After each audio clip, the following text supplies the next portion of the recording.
If you suspect that you have low stomach acid, there's a simple test you can do at home called the baking soda test. It's free. All you need is baking soda and a cup of water. So a small cup of water, about a quarter teaspoon of baking soda. Dissolve it and set a timer and then drink it.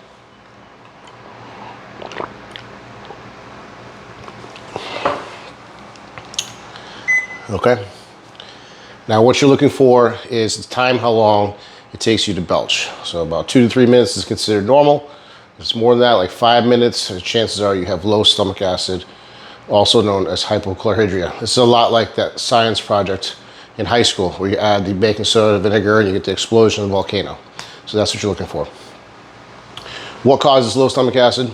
Well, so as we age, we just naturally produce less stomach acid. Also, frequent use of NSAIDs or proton pump inhibitors or antacids basically drop your stomach acid to zero and cause something called SIBO, which is a whole other topic. Signs and symptoms of hypochlorhydria.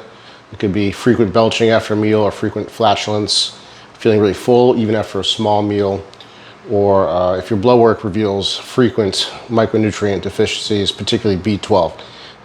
These are all signs that you're not digesting your food properly. So time it, see what you come up with. 2 to 3 minutes is considered normal. Greater than that, you should do some follow-up work with your healthcare practitioner.